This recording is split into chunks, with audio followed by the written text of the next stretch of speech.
Everything on earth has a purpose, and you do too. That purpose provides an inner drive that once you tap into it can give your life immense fulfillment. It'll also give you certainty. Because right now we're in a world that's changing so rapidly that virtually every time you turn around you hear about something else that's changing. And I personally get to deal with hundreds of thousands of people per year. I see about 250 to 300,000 people a year in my live programs. And I hear so much excitement, and I also hear so much fear about the pace of change. I mean, we've all talked about changes happening so rapidly now and paradigm shifts. All that stuff has become so overused at this point that we've become numb to it. But it's true. Never in the history of the world have things changed so rapidly. So you need to find something that's eternal inside of yourself, that no matter what changes on the surface, this part of you does not change. It's the part you come back to, the part that guides you, the part that really makes you fulfilled. And that's your purpose, because all of a sudden, when you find out a friend's got cancer, or you turn around and you see that 35,000 people at IBM got laid off, or an entire industry disappeared overnight because a new one was created, it'll give you a way to find some good in virtually anything. Your purpose is available to you at any moment in your life, but you gotta know what it is. Before we get into it, let me back up a little bit here. Okay, I have a good friend who's one of the most successful financial people in the country. He works in all these financial markets. He's an incredibly successful businessman, and I know he's working very hard right now on a goal. And I went to visit him recently, and boy, he's working hard and he's going to achieve that goal, but when the goal's finally there, then he's going to be happy. And I thought, no. Each moment we've got to be able to find some sense of meaning for our life, something that is significant, something that is useful. And we all know this is not a new conversation, but as your coach and as your friend in these tapes, I'd like to draw your attention to some things that maybe you already know but haven't thought about for a while. Maybe get you to put some of your focus into the most important area of life, which is enhancing meaning. See, all of us in life have to have a reason to be here. If all you're doing out there is going out and trying to achieve goals, and then you achieve them, then I'm sure you've run into that trip-up wire that says, okay, I've achieved the goal, and now what? Right? You achieve the goal and your brain says, is this all there is? See, the purpose of a goal, as I've shared with you so many times, is not to achieve the goal. The purpose of the goal is what it makes of us as people, who we become. Ultimately, though, we have to have a sense that who we even have become has some kind of meaning. Without that, there's not a reason to live. There's not a reason to get up. There's not a reason to go out there and make it happen. What's really controlling this man's life is fear. When people say they're cynical or they're pessimistic, what they're really screaming out to you is, I'm scared out of my mind. I'm afraid to dream again. I'm afraid to think about what's possible. I'm afraid to really put myself on the line and say, I'm going to go for something. I'm going to stand for something. I'm going to put myself in line in a relationship or my business or my vision to make a difference in the world. Because you know what? Maybe at one time this person did that. Maybe they tried it several times and it didn't work and they got pain and pain and pain. Pretty soon they didn't want the pain, so they stopped dreaming. They stopped envisioning. They stopped coming up with meaning. Instead, they try to keep themselves away from the pain by saying, well, there's no meaning in it all anyway. But unfortunately, that gives you the ultimate pain, because it gives you a life without meaning. And no one can live a life that's fulfilled without a sense of meaning. See, we've been put here for a reason. The question is, why? And the answer, I think, is different for every one of us. It's different for me than it is for you, and yet it's the same. Every one of us has been put here. Every one of us is unique and different and special. And I believe our Creator, if I may use the word God, if I may, God has put you here for a reason. The question is, what is it? God does not create things without a purpose. Everything on earth serves a purpose. Why are you here? What are you here to do? What are you here to become, to create, and to give? These are some of the most significant questions that you can answer in your life. And even when you answer them, I'm sure that as your life expands, you'll come up with better answers as you get more experience and you get closer in touch with your own innermost being, and maybe closer in touch with your Creator as well. You say, Tony, where are you going with this? I'm really going to the essence of giving your life what you deserve, which is knowing that there are no mistakes, knowing that every little thing you do has a consequence. It can be a positive consequences if you choose it. The most powerful thing that has consequence in your life, though, is the thing we talk about so often, but I gotta say it again, and that is what's really ultimately shaping our lives are our decisions. The first decision is the decision about what to focus on. Where your focus goes is going to determine how you think, how you feel, what you do, ultimately what your life turns out like, what you're able to contribute. The bottom line is we must find an empowering focus out of any situation. The second decision that shapes our life and the meaning of our lives are the decisions that we make about what something means. Meaning is ultimately something we determine. That's the exciting part about it, and that's the scary part about it. And the third decision, of course, is what are you going to do when something happens? See, so much of the fear that we see in life comes from the fact that most of us don't feel like we're in control. We're running around trying to control all the events of our lives. And every single one of us is going to experience multiple situations in our life, no matter how skillful we are, where we cannot control the event. Where it's just not something that we can control because we didn't initiate it. Anytime you're dealing with other people, this is going to happen. Anytime you're dealing with Mother Nature, this is going to happen. Most of us in life are so afraid something's going to happen that we can't control. Therefore, we're going to get pain, that we try to avoid those things we can't control. We try to shape our lives, where we spend our time, who we spend our time with, what we do, by environments that we feel really comfortable in, where we feel like we're really in control in them. But what that does is it limits the shape and quality of our lives. We've got to be willing to put ourselves out there to discover what we're really capable of when we're put in environments when we don't know what to do, when we don't know what things mean, when we're not sure. It's in those environments that we grow the most. It's in those environments that we discover more of our true purpose as human beings. It's there that our character is shaped.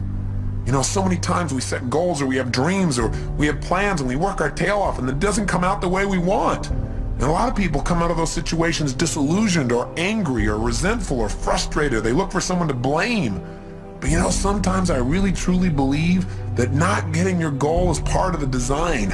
It's part of the game plan, causing you to dig inside and discover more of yourself, to really begin to use your real capacity as a human being, those traits that are within you that only expand when they're challenged, when demands are made upon them. You know, I truly believe that God is not so much interested in our convenience as he is in our character. You know, and I also believe that because something hasn't happened right away when you wanted it and designed it didn't work out, doesn't mean it's not going to happen. It's really a test of how committed are you. It's really a test designed to make you become more. God's delays are not God's denials, unless you give up, of course. If you don't do your part, then of course whatever you've envisioned will never come to be. But we have to be willing to continue to put ourselves forth and know that events will show up that we can't control. So let me ask you a question. You go, okay, I understand all this, Tony, but how do you ever have a sense of certainty in a world that's changing all the time, where you set goals, you do all the right things, and it still doesn't always turn out right?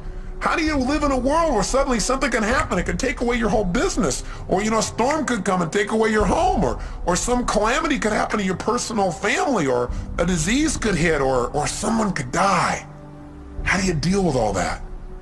And the answer is, you have to know the one thing you can control is not events. What you control is what things mean to you. And therein comes the secret to life. Because no matter what happens in your life, the meaning of what has happened is yours. You get to determine it as long as you're conscious and you don't allow the people around you to teach you what to think. And as long as you don't just go on automatic pilot and allow your nervous system to make up connections that are false. Let me give you an example of what happens to people. Certainly by now you realize that what you do as a human being is primarily driven by your need to avoid pain and your desire for pleasure, right? But see, all of us have learned through life that certain things mean more pain than others. And so some people are driven by their fear, right? To experience the emotion of fear is the most incredible, painful thing they could ever imagine, so they'll do anything to avoid being in a fearful situation. Other people are driven by their desire to feel the sense of adventure. Obviously, they make decisions differently. They focus on different things in life. They can walk in the same room as someone who lives in fear and they're going to notice different things. They're going to want to sit in a different place. They're going to want to try a different kind of vacation than someone who's trying to focus on how to be secure. What drives you? Are you driven by guilt? Are you driven by your past? When we use the word driven, the word drive, it really means to guide, to control, or to direct something. So what's guiding you? What's controlling you? What's directing your behavior? What's directing your focus? What's directing the meaning you're pulling from your life? What is it? Is it your parents? Is it the competition you have with somebody else? Is it wanting to prove somebody wrong? Is it your desire to contribute? Is it your desire for joy or happiness? Or is it a sense of purpose that's driving you? A sense there's something out there for you to do. There's something you're designed to evolve into, to become, to share, to give, to create. You don't even know what it is. but you're willing to trust that each day more of it's going to come out. See, whatever drives you, that's what's shaping your life, and the challenge is that most of us never consciously decide what we're going to have drive our life. See, we're not stimulus response animals, but we can be stimulus response animals. Our nervous systems are designed to help us. They're designed to be a source of decision making. They're designed to help us very quickly when we have an experience, figure out what is the source of that pain so we can avoid it in the future. What is that source of that pleasure so we can have more of it in the future? But when we don't think things through, when we don't think things through in an empowering way, when we don't have faith that there's a higher meaning, we tend to settle like animals for the lowest meaning that we can find. Well, this is happening because I'm a bad person. This is happening because there's something wrong with me. This is happening because I'm just destined to fail. Or worse, very often in life, we don't even consciously think things through. Our nervous system just makes quick decisions.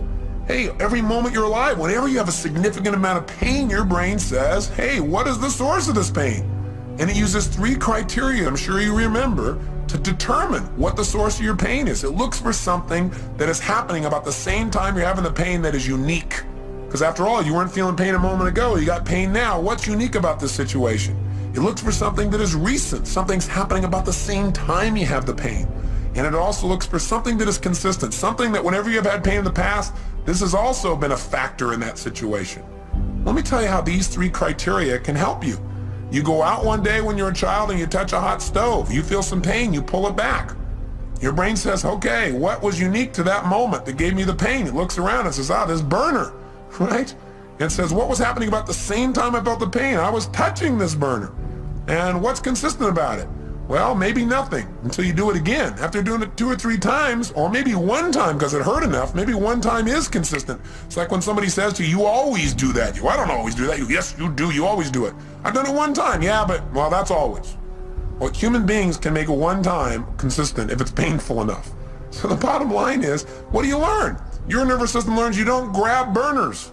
Right? You just don't do that. And so in the future, when you're trying to make a decision about what to focus on, what things mean and what to do, and you're going by a burner, one of the options is not to go grab that baby, just for fun. So as basic as this lesson is, we fail to realize that this simple system that assists us so much in making decisions because it helps us discover what is the source of our pain or our pleasure so we can avoid the pain, gain the pleasure in the future. This simple system can be misguided or misinterpret information.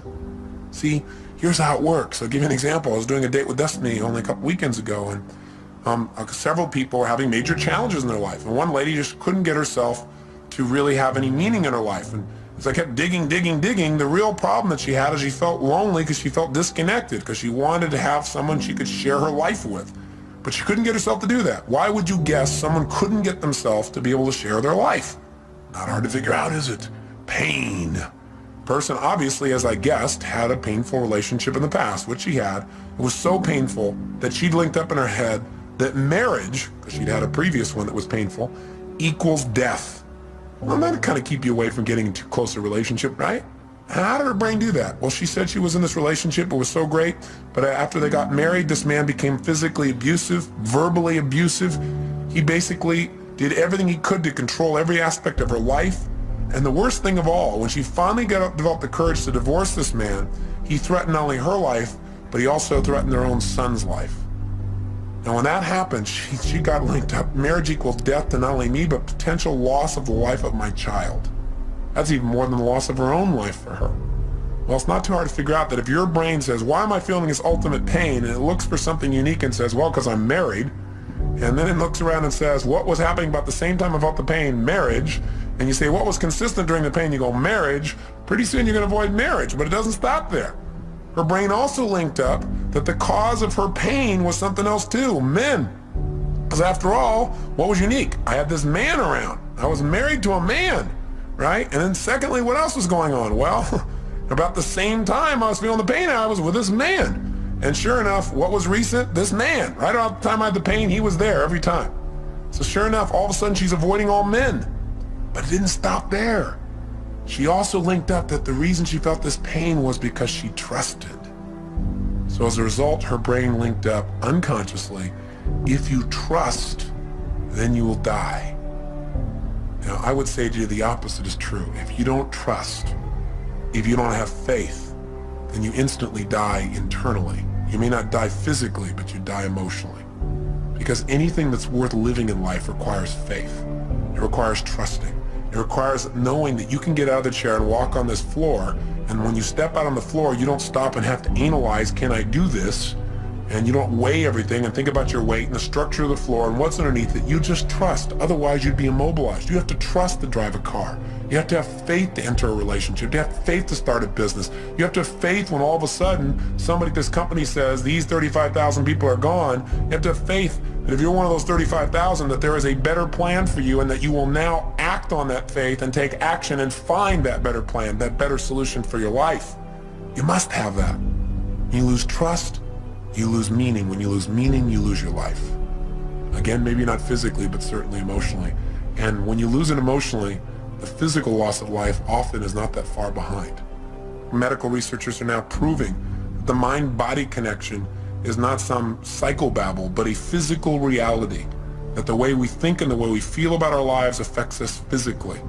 In fact, Dr. Chopra recently shared with me that there was a new study that was done in the state of Massachusetts where they began to study what causes someone to die of their first heart attack before the age of 50, where they never get another chance. In other words, what was the #1 risk factor they wanted to know? And they assumed that what would cause someone to die from just their very first heart attack, never get another chance, would be a person just had so much cholesterol in their body wasn't able to recover. And they found out that was not the #1 risk factor. And they thought, well, maybe they had diabetes. Maybe it was more of a genetic factor. They once again disproved that theory. What the Department of Health, Education, and Welfare for the state of Massachusetts states in their article clearly is the most important risk factor to determine that you will die of your first heart attack and not get a second chance is what they call job dissatisfaction. You gotta have a deeper meaning for your life than, oh, I'm on that grindstone again, or I'm on that treadmill. No wonder most people in life turn to alcohol or drugs or television, and even then they can't find something to entertain themselves. Even then they don't sense any fulfillment, because distraction does not create a life of significance. Distraction does not create joy. Distraction will not give you what you're seeking. Drugs will not change your life for the better, right? What they'll do is hurt you. They'll create pain, and there are all kinds of drugs.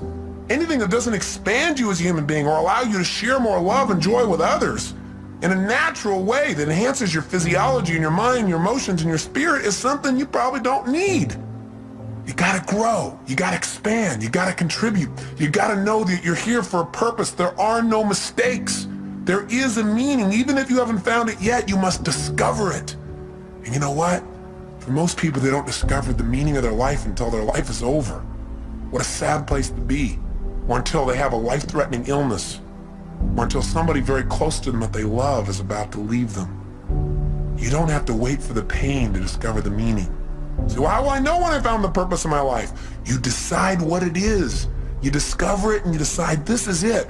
And maybe later on I'll refine it. I probably will. But for right now, this is why I'm playing the game of life. This is what it's about. Every day, if I'm just being this way, if I'm just doing these kinds of simple things with other people, with myself, then I know I'm on track. I know there's a reason for my existence. We all have that. Now, I know you know the story of Viktor Frankl, right? The man who wrote Man's Search for Meaning. Here's a man who's in a Nazi concentration camp with pain everywhere around him, knowing at any moment he could be gassed or maybe spared. And if he was spared, he'd have the unique privilege of going out and taking the dead bodies out of those gas chambers, putting them in the big ovens. Talk about intense. And yet somehow in the midst of that pain, he found a deeper meaning. The meaning was that even though he was in pain in the moment, that somehow, someday he would survive this and he would come to share the story so that this would never happen to other people in the future. He couldn't find a meaning in the moment. He found a meaning in the future. And for most of us, the meaning that we want for our lives is here today, and it's preparing us for an even greater meaning in the future if we'll just use all of our life's experience, the pain and the pleasure, to become more, to prepare ourselves for whatever it is that our Creator has brought us here for, to prepare ourselves so that at the moment of truth when we are needed, we will deliver. And my real belief is we're going to be delivering all along the way. It isn't something that someday you're going to do, it's something you every day are doing. You know, my former spouse, Becky, just recently lost her father. And it's been a tough time for her because in a very short period of time here, she's lost both her mom and her dad. And that's an event you cannot control. And God knows we tried. 3 years ago when they told us that her father had cancer, they told us that he would die within a period of anywhere from 3 to 6 months. And we just did not allow them to tell him that. For the obvious reasons, what I believe from all the people we've learned from everyone from Dr. Bernie Siegel to Norman Cousins to Dr. Deepak Chopra. We understand the mind-body connection. If someone decides that because they have some dis-ease in their body, what it means is they're going to die, then of course they will. And fortunately, he never found out that diagnosis. And what we did is we kept making sure he had a compelling future. He had a sense of meaning, a variety of things that he was needed for. And it was amazing how he physically responded. We had a trip scheduled for him to go to Fiji on, which he went on, and talked to him about how we needed his help with our resort there and helping some of the Fijians in the garden, because the garden for him created so much meaning in his life. It's about supporting, about nurturing, about helping life along a little bit. And so that he was excited about, and things we wanted him to do with his grandkids. And so we kept giving him compelling futures, and sure enough, 3 months went by, he was healthy. 6 months went by, he was healthy. A year went by, and through a variety of interventions, pretty soon he seemed to be better, until just recently when we started getting phone calls from his neighbors. He lived up in a place called Rand, Colorado, a little town with 14 people in it that he's been a major part of for years and years.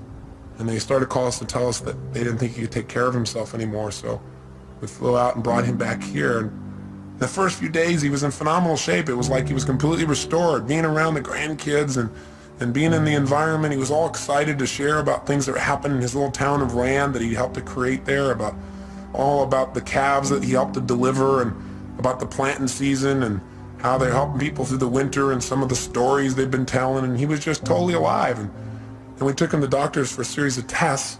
They said they wanted to keep him overnight.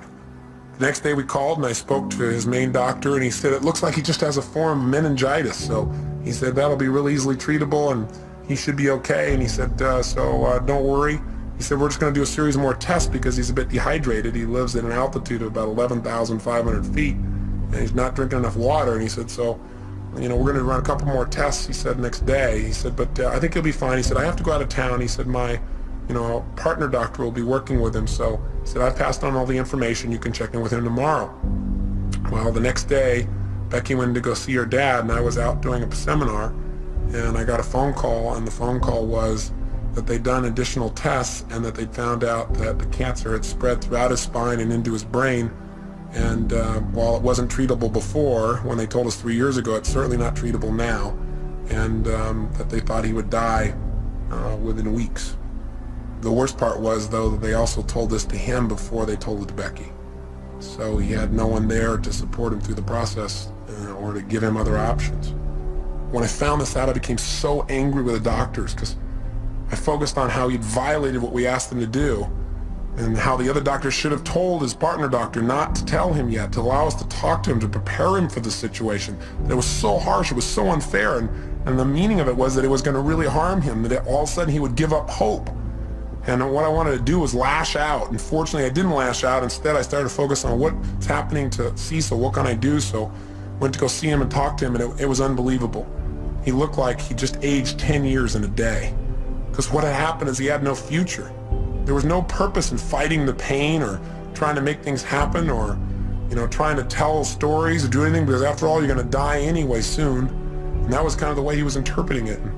Sure enough, no matter what we said, he just didn't seem to respond. He just seemed to go into a total stupor. And for the next day and a half or so, he just sat in a corner, and he really didn't say very much or communicate very much. He just said not to bother with him, that he was fine. But he didn't open up emotionally. And I just sat down with him, and I cried, and I told him how much I loved him and how much Becky loved him and how he needed to share with us what he was really feeling, because holding that back wasn't protecting us from pain. We just felt separate from him. That he could choose what this was going to mean for his life. The doctors had told us 3 years ago that he was going to die within a matter of months then. And here he was 3 years later. I said, what if you would have just sat around for 3 years in this little corner doing nothing because you thought you were going to die any day or any week? I said, that'd be pretty crazy, huh? And he started to laugh. I said, look at this. I said, you can't just sit off in this corner. Hey, you might die tomorrow. You might die in 6 weeks. You might die in 6 months. You might die in 6 years. You might die in 10 or 20 years and really screw these people's brains up. I said, it doesn't matter how long you're going to live. What's going to matter is how you're going to live while you're here. I said, you've lived an incredible life. In World War II, you were a pilot, you know? You were a businessman. Now you're this guy who's touching this little town up in Colorado where everybody knows you and cares about you and loves you because you love them. I said, you've raised these incredible kids. I said, you know, if you're going to go out in style. Go out because you decided to go out in an energy that you want to, where you really enjoy your life. Don't just shut down because somebody told you your life's over because you buy into it. Don't do it. And then he said, well, you know, Tony, he said, the truth is, I'm not afraid to die. And he said, everything you said is true. He said, you know, my life has been so rich. And he says, I feel like, you know, I've lived my purpose now. You know, I look around and I see my kids and I see what they're like as people and I see what I've done and I think maybe it's time for me to go now. And I said, listen, if you're deciding to do that because you really want to go, I said, then, you know, I love you. I mean, he said, you know, I'm going to cry and I'm not going to try and keep you here, and neither is Beck, because we love you.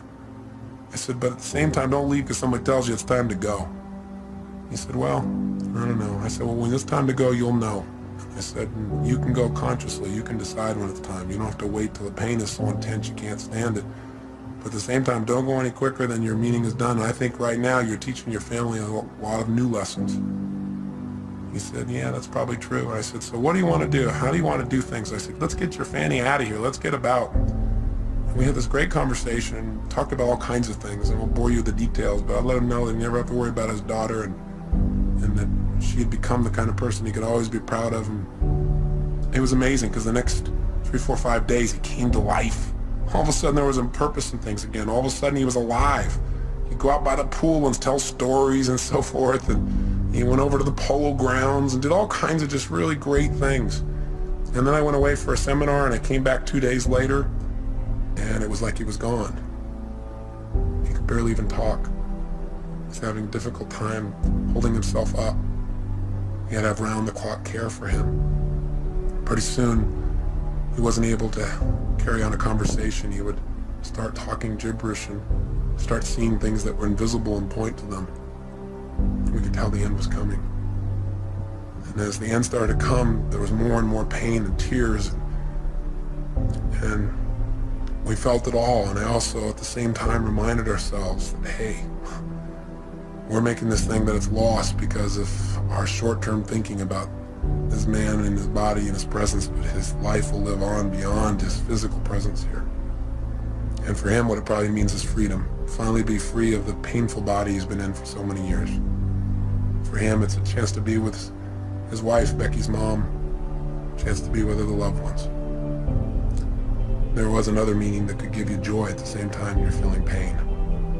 And so we tried to focus on those. And one night I got home and all of a sudden I was called by the nurse. She told me that Becky's dad had just passed away. And I had to share it with Beck. And we cried and we talked. And at the same time, she felt an incredible sense of peace for him.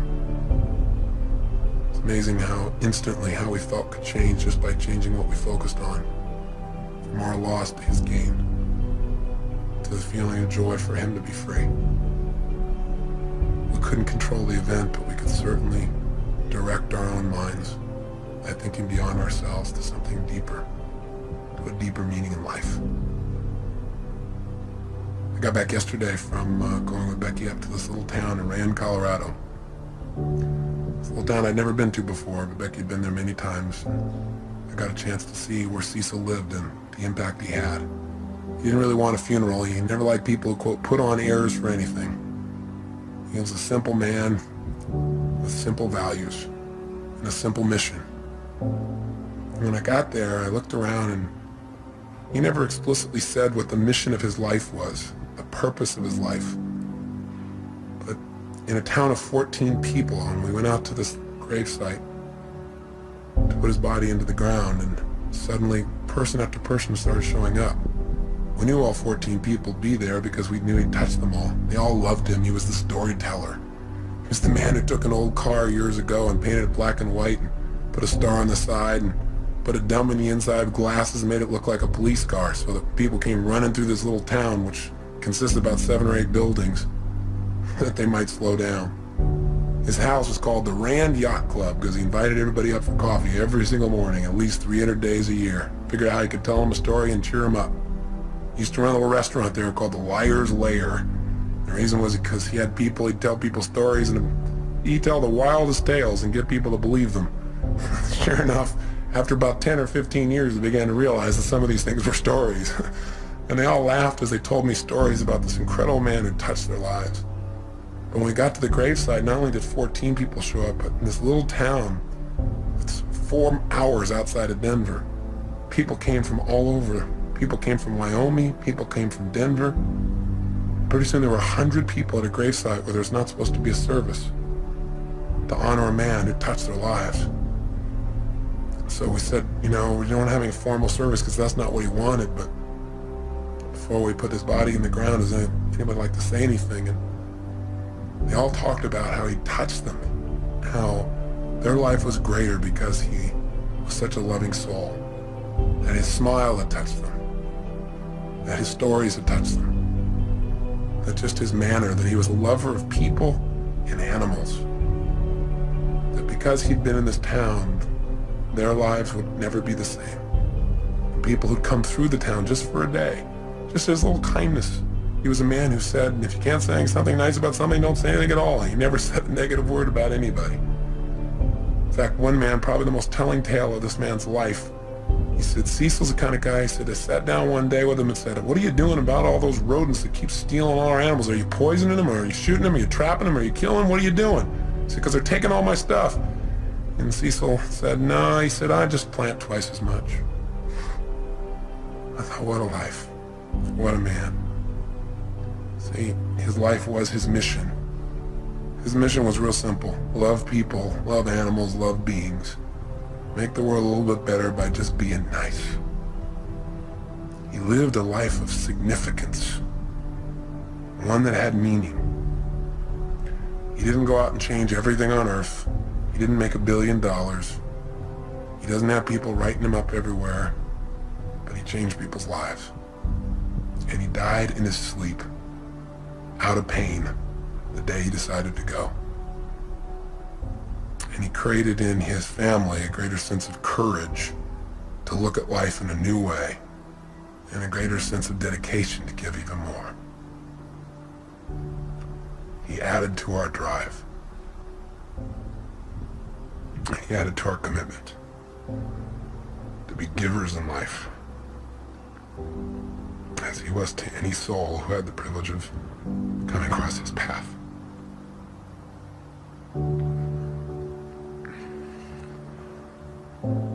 I hope it also makes you think about what's most important in your life. I remember an interview with Michael Landon in Life magazine when he knew he was going to go. And he said, quote, somebody should tell us right at the start of our lives that we're dying, that we might live life to the limit, every minute of every day. Do what I say. Whatever you want to do it now. There are only so many tomorrows. If you and I are going to live our lives fully, then maybe sometimes we can take the experiences of those around us and learn from them. We can learn that in all of our lives we're either warnings or examples. Cecil's life was an incredible example. He didn't think anything in life was insignificant. Not a rodent, not a flower, not an animal, not a stranger passing through. He lived by a philosophy that they also live in Fiji. By the way, Fiji was his favorite place. One of the last things he told me was the happiest time of his life, the last few years, were the trips he took to Fiji. I think it's because he felt like there everybody understood what he understood. That life is meant to be a happy, to be a joy, to appreciate the little things as well as the big things. To appreciate one another, to be givers, to be lovers of life. I say to you that if you're driven by anything other than your love, than your spirit, than your desire to contribute, your desire to grow and expand, if you're driven by your need to please others, if you're driven by your fear, if you're driven by your past, maybe it's time to free yourself. And the way to do it is decide. Decide consciously what you want your life to be about. Decide consciously what's the purpose of your life. Something simple. Something you can live every single day. I think that when I look at people's lives and I see the people who are having so much difficulty, I think the number one reason why people fail to experience joy in life, experience life as a win, is not because their life isn't the win, because the win can be just reaching out and touching somebody around you. The win can be just telling somebody that you love them. The win can be taking care of your body, God's temple. The win can be stopping and feeling grateful. The win can be anywhere. You don't have to land on the moon to have the win, and you can enjoy landing on the moon too. But how much better to enjoy the process? Because we're going to spend most of our life in process towards the achievement of goals. And I'm not saying don't go do things, and I'm not saying don't have grand schemes and dreams, and I'm not saying don't do those, because our lives are better because people have dreamed huge dreams and they've made them happen. But I'm saying don't do it at the expense of not appreciating what's true along the way. And what Cecil's reminded us of is all those little things that are so important. And we've always believed they're important. I feel like we've always lived that they're important, but I just want to redouble the effort. It's part of my commitment to him. And so in his honor, I challenge you to do the same. I challenge you to hold yourself to a higher standard. I challenge you to realize that you're here for a purpose. There's something for you to do and be here for yourself and for others. You can't just do for others, not do for yourself, or you won't be here. So this is really designed to get you to ask yourself, are you being efficient or are you being effective in your life? There's a big difference. If you're being efficient, then what you're doing is you're doing things right. But if you're being effective, you're doing the right things. Are you doing the things that are going to give you the most joy in your life? Why are you doing what you're doing? And where is it taking you?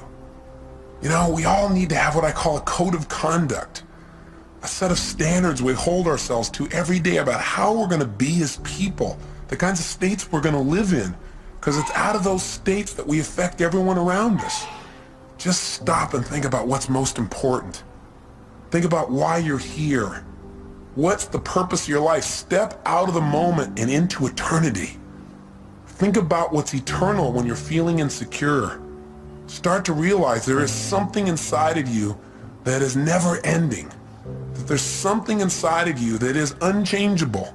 And that's the part of you that knows what is right, what to do, and why you're here.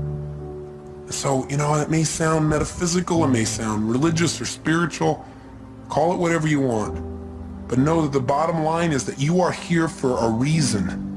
And that it's a special reason that only you know. And it may be that you haven't found it because you're looking for something huge. And it may be that you're living it right now, you're just not appreciating your purpose.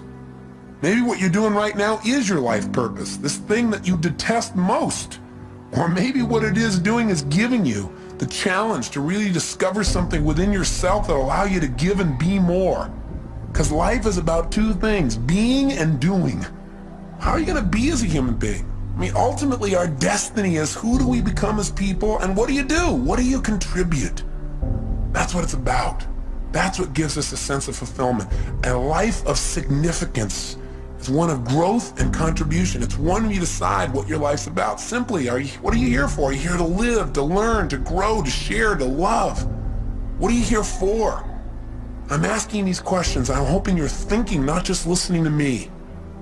What is the special plan for you? You've got to discover the purpose of your life. There is a plan. There's something here for you that's different than anybody else in the world, and you've got to discover what it is. And the best way to discover is just trust your instinct and say, what is it? If it was simple, it was clear, and I was living every day, why am I here? Because if you never discover your purpose, how can you ever win the game of life? How can you really enjoy it thoroughly? See, I look around at people so often, they're so unhappy, and I think the reason is that they don't ever win the game of life. It's a game they feel like they can't win, like they're always losing. And the reason number one is, I think there's 7 reasons. I'll give you 7. I've jotted some down here. I think number 1 is, I think most people never win the game of life. They never feel fulfilled. They never feel joy because they don't know the purpose of the game. If you don't know the purpose of the game, what's your chances of ever winning? Of ever getting to ring the bell and feel that sense of fulfillment or joy or passion or love or whatever it is that you truly want at the deepest level? See, if you don't know the purpose of the game, if you don't know the goal, it's pretty hard to set up your game to win, isn't it? Pretty soon you start pursuing things that don't give you fulfillment. You live in somebody else's life other than your own. You gotta know, what are you doing it all for? What do you really want? When I ask most people this question, what do you want? They give me answers like, well, I know what I don't want. I don't want to live this way anymore. I don't want to feel like hell anymore. That's not going to give you what you want. What do you really want? Oh, I want to finally be financially secure so I can retire. Great. You know statistics about retirement? Actuary statistics from insurance companies show that 3 years after a man retires, specifically I'm using men, guess what happens? He dies. To retire is to die. And for some people, this is like their major aim. Think about it. Retirement is going to make you happy. You got to have a purpose. You got to know what it is. You got to decide what it is, at least for now, and know that that vision will continue to expand. Second reason why most people fail at the game called life, because even though they don't know the purpose of the game, they got tons of rules about how it must be played. Right? They don't even know the goal, and they got all these rules they got to live by. And not only do they have rules for themselves, but they have rules for everybody else around them. Rules for how their spouse should be. Rules about how their boss should be. Rules for how people they don't even know on the street should be. You know, it's so often in life we get upset with other people, and it's not about the other people, it's about our rules. They're doing something we know they shouldn't be doing, or they're not doing something we know they should be doing. Right? We need to just relax a little bit. We need to realize that whatever people are doing, they got a reason. It may not be a very intelligent reason by our perspective, but who are we to say? And you know what? And maybe it isn't an intelligent reason by lots of people's ideas, but you know what? It is a reason. I mean, it all comes down to how do we wire ourselves as human beings. See, whenever you see somebody, you think they're doing something crazy, have some compassion. Are there any stupid things you've ever done in your lifetime? Or crazy? I would hallucinate based on my own personal experience. The answer may be, you betcha. And the bottom line is, we got to understand that things are going on that we don't understand with people. I remember one time I was talking to Stephen Covey about times when we misinterpreted people's behavior, and he told me about this time when he got on a subway, and this man walked in and brought on a bunch of his kids, and they were just running rampant, screaming, yelling, making noise, creating havoc. And you know, Stephen's more of a mellow, centered kind of guy. He doesn't like that kind of environment, even on the subway. And the bottom line is, you know, he didn't want to say anything, but he found himself getting more and more irritated, and the man seemed to be just ignoring the kids, like, I mean, it didn't even matter what they were doing. So he found himself finally to the point where he actually spoke up. So Stephen turned to him and said, you know, do you think you might want to do something about these children? And the man looked at him and said, oh, yeah, I guess I should, huh? He said, we just got back from the hospital. Their mother just died. He said, I just don't think they know how to deal with it. He said, quite honestly, neither do I. Stephen said he felt like absolute garbage. And he said it made him from then on realize whatever's going on, there may be something else going on as well. It made him have compassion. It gave him fewer rules for other people in his life. Not a bad idea. But we were talking about people that don't succeed in life, and why don't they succeed? One, they don't know the purpose of the game. Two, they got tons of rules even though they don't have the purpose. How'd you like to be in a game, and you're trying to win, and you don't know the goal, and you got a zillion rules you got to live by? That'd be pretty frustrating, wouldn't it? Well, add step 3 to it. Here's the third reason people fail to win the game of life, and that is because their rules are in conflict. We've got all these different special rules where we contradict ourselves. Where in one situation you're supposed to be one way, in another situation you're supposed to be totally different in order to be effective. See, if you got a bunch of rules in conflict, which most of us do, you're going to have pain. You're going to have frustrations in your life. Here's the fourth reason why most people won't win the game of life. Because even when the person plays by the rules, they don't always win. In other words, you do everything right, you don't always get rewarded. You give your all, you put your heart and soul on the line, you do everything right, and still sometimes it rains on your parade. Sometimes, you know, a storm comes down and beats the death out of your crop. All of a sudden you're in the Midwest and the flood comes and destroys all you've worked on. You know, that kind of messes your brain a little bit. You start saying, hey, you know, why even try? There's no meaning in this. Everything I do is for naught. That's worthless. Not realizing there's a deeper meaning. There's a meaning beyond the moment. That what's happening in this life right now, this event you can't control, whether it's the loss of a father as Becky has gone through and a father-in-law as I have, or the loss of a business, or anything that seems to be a loss, is a gain if you ask yourself, how can I use this? What else can this mean? If I can't use it today, how will I use this someday? How can I turn this into opportunity? How can I make myself more? How can I use this pain to sculpt my soul? What can I do right now to move myself forward? These are the kinds of questions that will support you instead of woe is me, why'd this have to happen? You'll never get an answer to those. Those questions will leave you in an endless loop. Here's the fifth reason why most people fail in the game called life. Sometimes you break the rules and you win. Oh my gosh, you do something you know isn't right. You do something you know you shouldn't do, something that's against your own values, against your own way of doing things, and you get pleasure. And your brain goes, hey, maybe there's some new rules out here. Maybe I don't have to live by these rules. After all, when I worked my butt off and did everything right and held myself to this high standard, I got pain, I break the rule, and I got pleasure. Maybe this is how it's really wired. Maybe I ought to just take a look at life being this way. You know what it does? It takes you away from your higher purpose. It takes you away from what's most important in your life. And while you might get pleasure in the short term, you give up that sense of dignity within yourself that says you're doing the right thing. That's what causes more people to fail in life than I think almost anything else, because the ultimate pleasure in life requires sometimes short-term pain to get to it. And that ultimate pleasure is who you become, what you contribute, and the experience of life that you have because of that growth and contribution. The sixth reason why most people fail the game called life is because in order to win this game, you got to work with 5.5 billion other people who all have the wrong rules. They don't know the purpose of the game either, and they are real clear that there are certain rules you must live by. We all have different rules because we've all learned different ways of getting out of pain and into pleasure in life. We got to learn from one another. And finally, the seventh reason why most people fail the game called life is because they think it's a life and death game. And you say, well, it is a life and death game. Well, I'm the first person to agree that this is not a practice session. This is the real thing. That's why we got to live it full on. But if you think everything is life and death every moment, you put so much pressure on yourself that you truly will not live life. You live in fear. And that's no life at all. How do you live life and win the game? Well, in spite of all this stuff that sounds so terrible, there are people that seem to be winning, seem to be fulfilled, seem to be making a difference, seem to have a great deal of joy in their life. And they seem to have it consistently, and they're not doing it through drugs or alcohol or distraction. They're doing it through living a life of significance. How have they done it? They do what we do in our Date with Destiny seminar. We accomplish 7 things in that seminar. And I bring it up because I hope you'll take the time and actually come, or we'll get your purpose and your mission statement and your values all in the exact order you ideally need them to be, so you're being pulled in the direction you want, so you're being pulled in multiple directions. But for right now, here's what we do. And this is what we're going to start doing on this tape.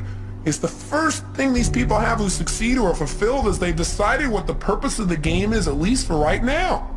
Do you follow me on this? They said, okay, I don't know what the purpose is ultimately, but let me just decide. For right now, the purpose of my life is to what? It's to love and be loved. It's to grow. It's to expand. It's to make a difference. Do this. It's do that. They come up with a purpose, which is what I want you to do at the end of this tape. To start. I know it's not the end all and be all from one tape, but I want to get you started on a mission statement, a purpose statement for your life. You got to have that. If you don't at least have a target, if you don't know what the goal of the game is, you don't know what to decide to do. We have all these choices, all these opportunities. So you don't have to choose between something that's good and bad. You have to choose between something that's good and something that's great. But if you don't know what your purpose is, if you don't know what you value most in life, you can't make an easy decision. All decision making is value clarification. See, if you don't know where you're going, then you can get there by any road, because you're not going to know the difference. You know, everything looks like a great opportunity. One of the biggest challenges in life is choosing. Focusing your life, deciding what to spend your time on, what to spend your energy on. Having a clear purpose allows you to do that. The second thing you want to do to make your life work, and those who succeed do this, is they have fewer rules. The more rules you have about how people have to be and how life has to be for you to be happy, the less happy you're going to be. See, the happiest people are those people that say, every day above ground is a great day. The happiest people are people who find joy in a smile, joy in adventure, joy in a simple action. So if you can find joy in that area, then all the big things are just a big bonus for you in your life.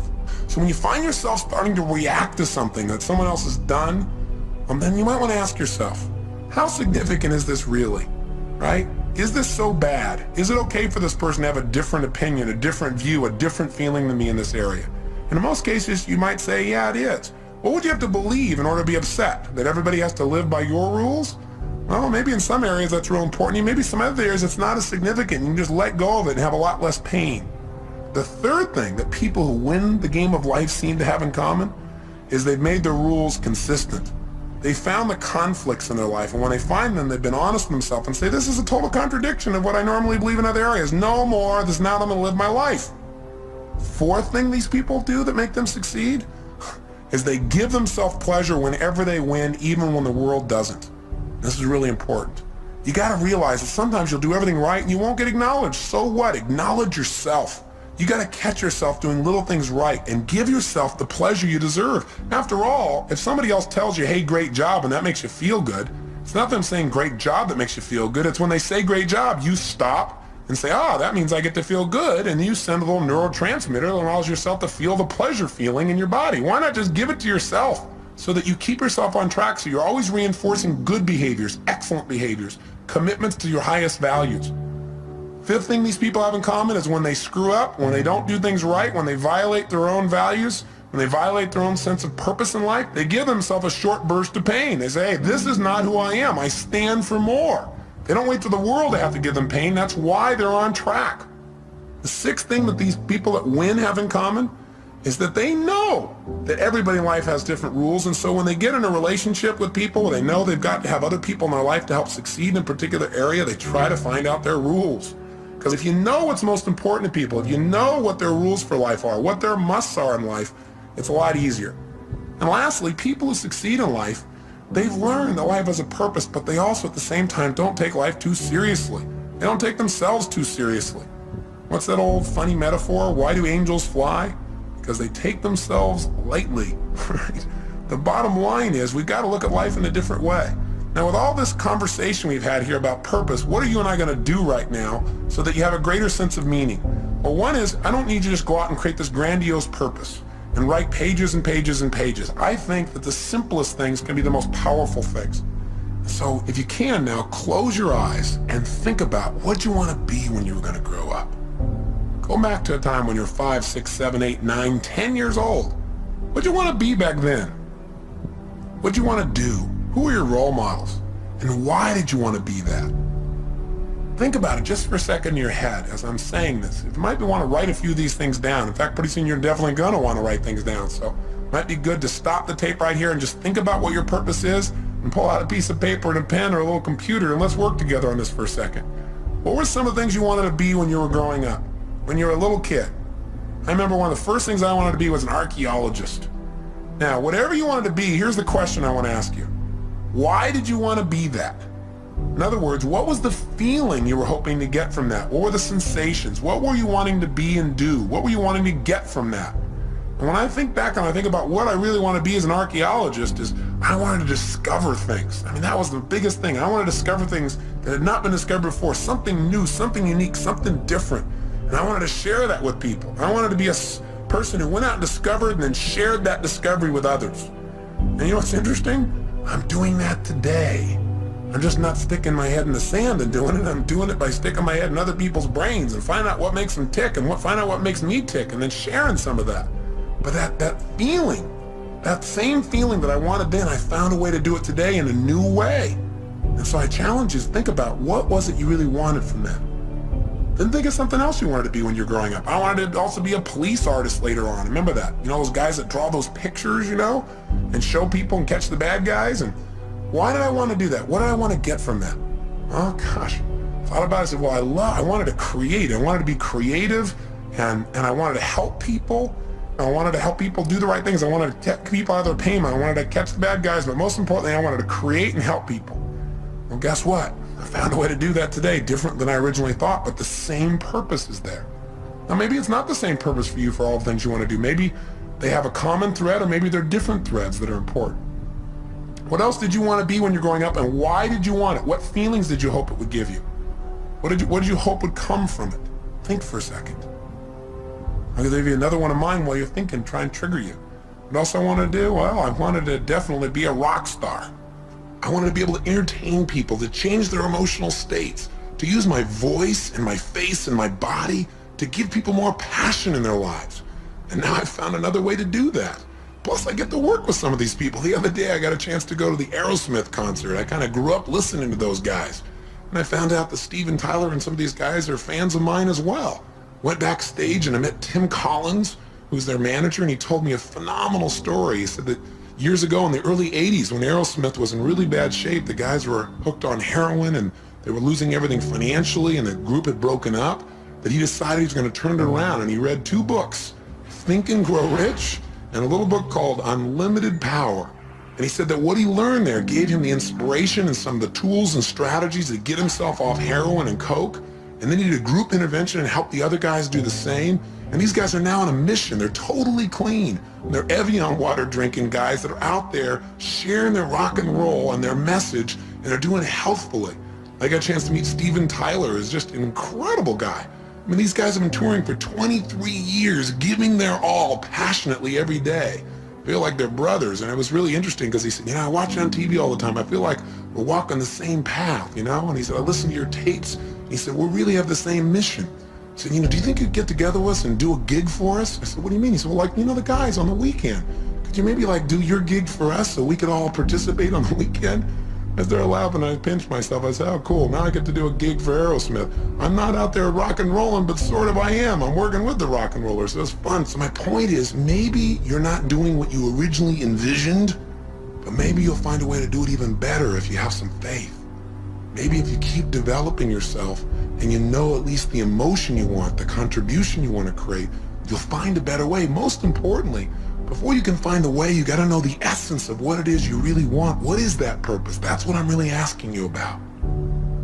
Now, with your eyes closed again, think about a situation in your life when you felt like you're really on a roll. You know the kind of situation I'm talking about, where you just felt incredibly good, had great feelings, where things were just flowing, and things were effortless. When you thought to yourself, wow, I love this. This is what life's about. I love this. Is it. This is it. This is what life is really about. Can you remember a time like that in your life at any age, young or old, where you really felt like you're in that flow? You thought, this is it. This is what life's about. Think of a situation like that right now. Remember that time. Step back into your mind, back into your body like you were then. And look through your own eyes as you were then when you felt like this is what life's about, and see what you saw. Hear what you heard. What were you doing? What were you feeling? What were the states you were in? What were you experiencing? Yeah, think about it.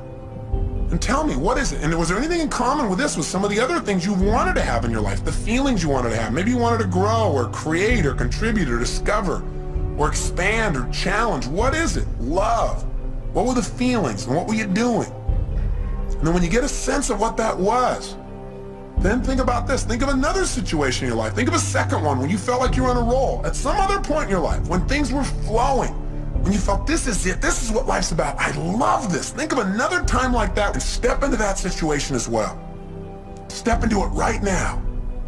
As you step in that situation, look around, see what you saw then, hear what you heard then, feel what you were feeling then. What was happening in that moment?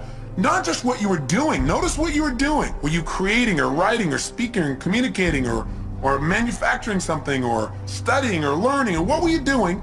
But also, how were you feeling? What were the states you're in? And what were you doing for others if they were involved? Were other people involved? What was the process? How were you being and what were you doing? Feel it in your body. Is there anything that is similar between this and the last experience? Or anything about this that's similar between this and the feelings that you wanted from those things you wanted to be when you were going to grow up? That's it. Notice it and capture not only the idea of this, but the feeling as well.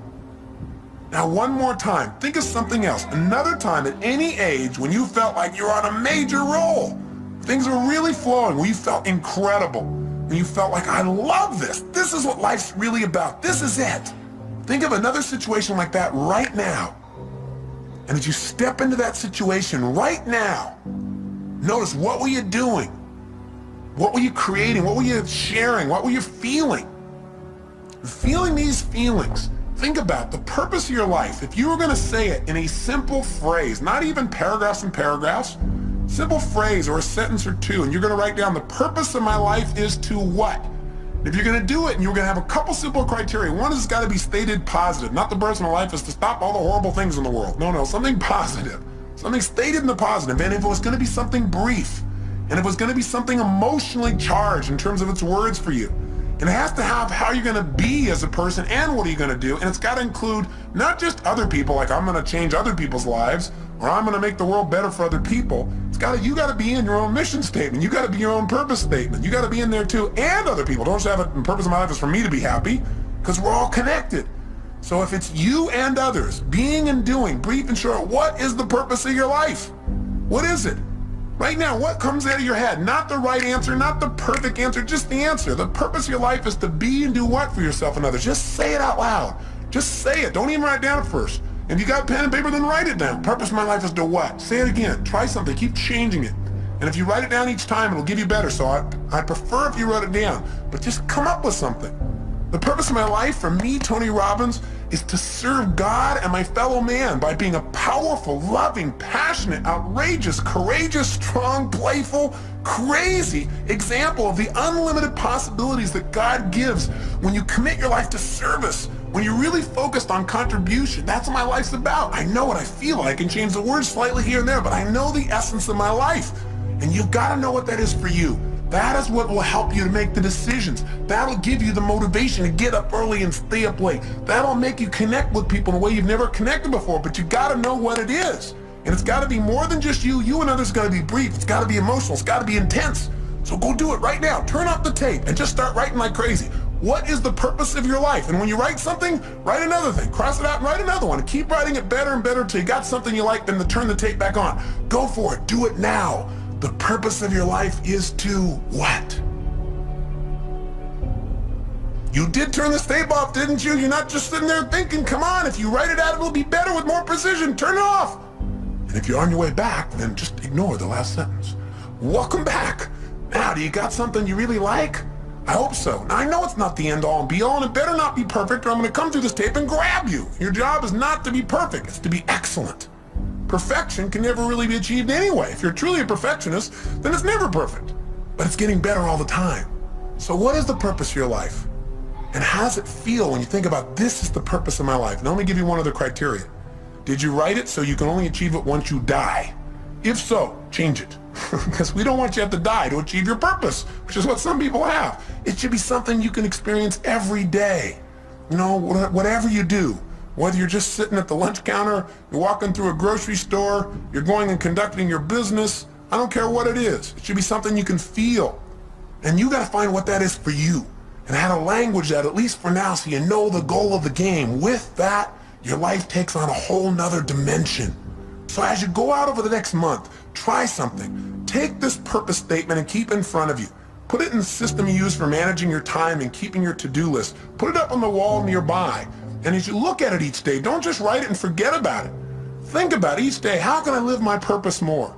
And when you go to make a decision about doing something, and you're not sure why you're doing it, you can always go back to your purpose. You can do it going into a meeting. You don't know why you're going to the meeting? I'm going to the meeting. I'm going to be powerful, loving, passionate, outrageous, playful. I'm going to inspire people to see what's possible if we really serve all the people around us. That's not hard to figure out. You have a guiding principle. No matter what happens, principles don't change. The essence of who you are will not change. The environment may change, the vehicles may change, but what's inside of you won't. Now, let me say one final thing to you before I send you off and have you take some more time to work on your mission statement. One is, if you want to send me your mission statement to Robbins Research, I'd love to receive it. I'd love to see how you've languaged the purpose of your life. So if you feel like doing that, please do and address it to me personally. The other thing is this. I want you to realize that very often, not getting your dream gives you your destiny. What I mean by that is this. So often, as I said when we started this tape, people set up a goal or a dream and they don't get it, and then they feel so disappointed, so frustrated, sometimes resentful towards others or to their creator or towards themselves for not accomplishing or achieving it. But the truth of the matter is, whenever something happens, you must find an empowering meaning. You must ask yourself, how can I use this? If this was to serve a higher purpose in my life, how would I use it to serve a higher purpose? If this was going to make me into somebody more, how would I use it to make me more? And very often in life, if you really look back on your life, the worst situations in your life have been the best. If you were willing to trust that it happened for a reason, that somehow, even though this is painful and you'd never want it to happen again, somehow this is going to serve you. Maybe you were hurt by someone or some situation, but because of that, your kids will never be hurt the same way you did when you were a child. Or maybe you went through some tough time, but because of that, you'd be able to help somebody else so they won't have to go through the same pain you did. Maybe the pain made you make a new decision and send you in a brand new direction that brought you to this destiny. I really, truly believe in my heart of hearts that if we're willing to trust and have faith and look for answers and actively pursue them, that every human experience supports us, even those that are painful. And I believe we can probably do them without the pain, but if the pain does strike or if something happens outside your control, which it will, then instead of living in fear that that'll happen someday, you want to live from the sense of certainty that says no matter what happens, I will benefit from it because I will look for benefits and therefore I will find them. It's that simple. Now, I'll give you a good metaphor. You know, there's a great movie, I'm sure you recall, it was called A Field of Dreams. In it they said, if you build it, they will come. In the movie, Kevin Costner seeks out an old man by the name of Doc Graham. He's played by Burt Lancaster. And when he first meets this man, he's going to see him to tell him about a field of dreams that Kevin has developed. A place where these old men could come back and play again, to be young again, to live their dream. And when he meets Doc Graham, he starts to talk to him and he says, I understand that you only were able to play one inning in your life. Because Doc Graham said, well, yeah, my whole life's dream was always to play baseball, to be a professional. He said, every single day I gave my all. I lived this passion. He said, you know, I took ground balls and batting practice and I pushed myself. And he said, finally I made it. I made it to the big leagues. And the whole season went by without my being able to play. And finally, at the end of the season, in the 8th inning, the coach looked over at me and said, kid, I want you in right field. He said, I was so happy, I couldn't believe it. I ran out onto the field, and he said, I stood out there in right field waiting for somebody to hit it to me, waiting for my chance. And nothing happened. Then when we came back in, he said, my turn to bat never came. And the next year, they, without giving me another chance, or even giving me a chance, they sent me back to the minor leagues. And he said, I just couldn't take it. I couldn't take going through that again, so I quit. And Kevin Costner said, oh my God, that's unbelievable. What incredible pain, what devastation. That must have destroyed you. I mean, for any man to be that close to his dream and have your dream pass you by as if it doesn't even know it's you. He said that must have been the most destructive, painful thing. That's a total disaster.